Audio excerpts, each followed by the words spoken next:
Dans les différentes vidéos que j'ai consacrées à l'étude des fonctions en PHP, j'ai utilisé des termes qui parfois n'étaient pas les termes les plus adéquats. Il y a notamment deux termes que j'utilise régulièrement, à savoir le mot function et le mot argument. Pour être précis, une fonction désigne un bloc d'instructions qui retourne une valeur.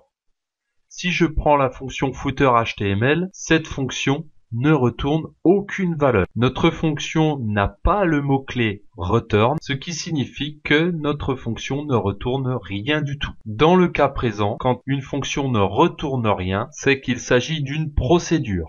Donc ça, c'est le terme exact. Alors en PHP, on n'a pas le choix. Lorsqu'on déclare une fonction ou une procédure, on est obligé d'utiliser le mot-clé function. Il n'y a pas de mot-clé procédure. Donc déjà, on a fait la différence entre la notion de fonction et la notion de procédure.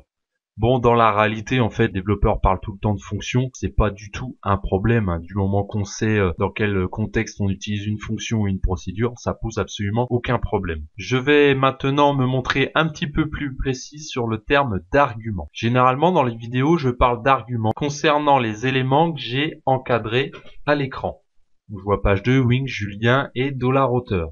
En fait, il y a une différence. On ne peut utiliser le terme d'argument que dans la situation de gauche lorsqu'on fait un appel à une fonction. Dans ce cas-là et seulement dans ce cas-là, on peut parler d'argument. Ce qui veut dire qu'à droite de notre écran, l'élément $auteur n'est pas à qualifier d'argument, mais de paramètre. C'est important de connaître la différence parce que si jamais je vous dis peut-être qu'il faudrait prévoir un paramètre supplémentaire dans votre fonction, vous savez de quoi je parle, c'est-à-dire qu'on va parler du côté où l'on a déclaré la fonction et non du côté où on l'utilise.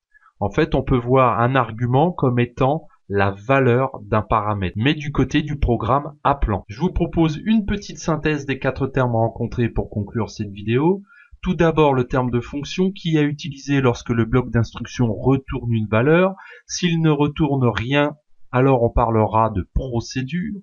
Ensuite, on retrouve le terme d'argument qui désigne le nom de l'élément utilisé dans les parenthèses d'une fonction ou procédure lors de son appel. Et enfin, le terme de paramètre est utilisé lorsqu'on parle du nom de l'élément utilisé dans les parenthèses d'une fonction ou d'une procédure, mais seulement dans le cas de sa déclaration.